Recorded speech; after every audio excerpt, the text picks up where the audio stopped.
Russia President Vladimir Putin has said that his country has never refused to engage in peace talks with Ukraine, saying that the Ukrainian government publicly declared withdrawal from the negotiation process. President Vladimir Putin, who stated this on Wednesday during the virtual G20 leaders summit hosted by India, also expressed concerns over the deaths of civilians in the Gaza Strip in Palestine.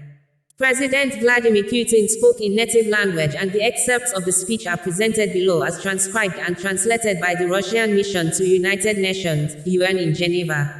Russia has never refused to engage in peace talks with Ukraine. It wasn't Russia, but Ukraine that publicly declared its withdrawal from the negotiation process.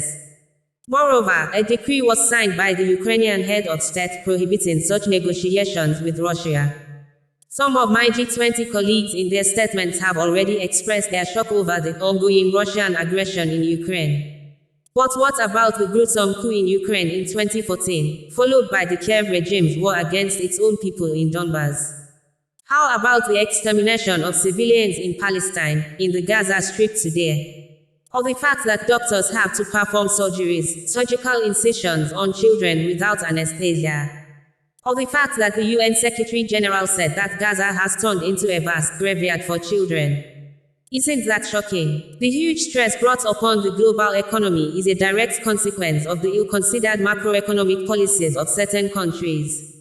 The fight against the COVID-19 pandemic, among other things, was used to justify these actions. The infusion of trillions of dollars and euros into the economy and banking system undoubtedly triggered a surge in global inflation, a rapid rise in food and energy prices. These are exactly the root causes of the events I've mentioned, not our actions or our attempts to achieve justice in Ukraine. It is necessary to enhance the role of emerging economies in international financial institutions, including the IMF and the World Bank, and to use the resources of these organizations in the interests of developing countries and regions that truly need them, rather than for short-term political goals.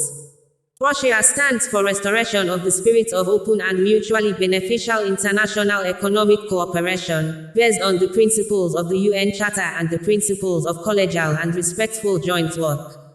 It is important to achieve effective optimization of the global economic governance system, namely, to fully restart the WTO, including its dispute settlement mechanism. Стремительный рост цен на продукты питания и энергоносители. Именно это лежит в основе событий, о которых я сказал. Не наши действия и не наши попытки добиться справедливости на Украине. Нет, а именно действия крупных экономик мира. И как результат повышения ключевых процентных ставок. Из-за этого больше всего пострадали беднейшие страны, конечно. Россия выступает за то, чтобы восстановить дух открытого и взаимовыгодного международного экономического сотрудничества, основывающегося на нормах Устава ООН и принципах коллегиальной и взаимоуважительной совместной работы. Важно добиваться действенной оптимизации системы глобального экономического управления, а именно перезапустить ВТО в полном объеме, включая ее арбитражную функцию. Необходимо повысить роль развивающихся экономик в международных финансовых институтах, включая МВФ и Всемирный банк.